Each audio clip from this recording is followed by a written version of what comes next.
Round 2, Provocative Paradigms, the art of disruptive design. Gregory Katz is a daring architect, known for innovative and captivating designs, combining local inspiration with modern methods. His brilliantly contemporary residences grace the media with enthusiasm, like the striking Great Primary Shapes house and his own, House Katz, with its unique and unassuming exterior and equally unique interior.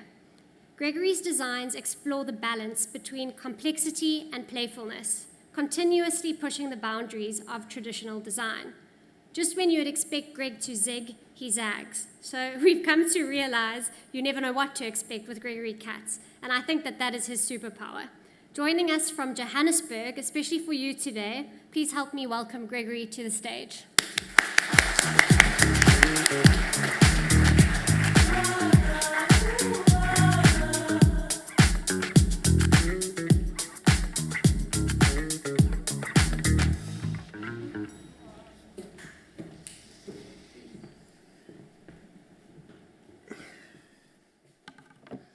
Thanks, Greg.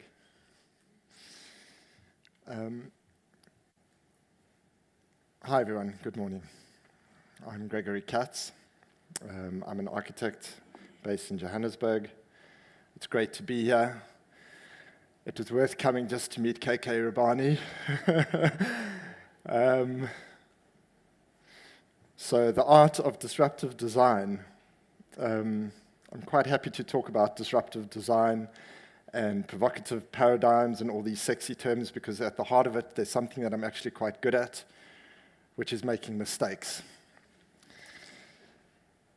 You know, there are these 3 Japanese concepts that I came across recently that really resonated with me in thinking about my practice.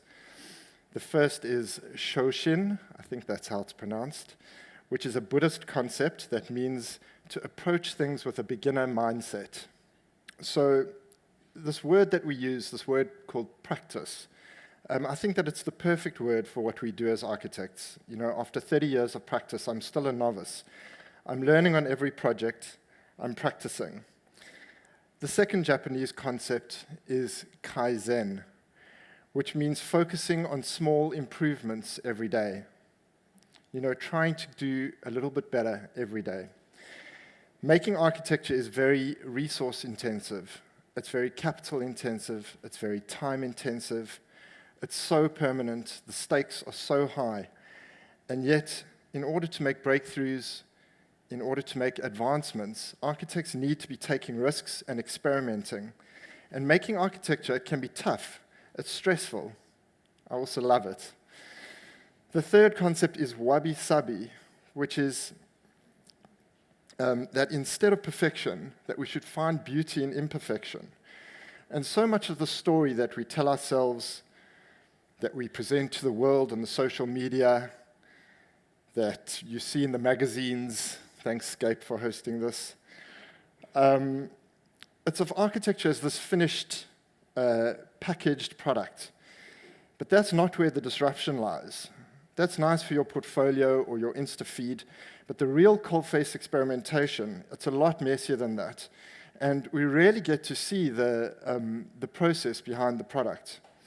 You know, for me, the process is the product. And so don't expect too much flash today, don't expect too much gloss. Today I want to talk more about the process.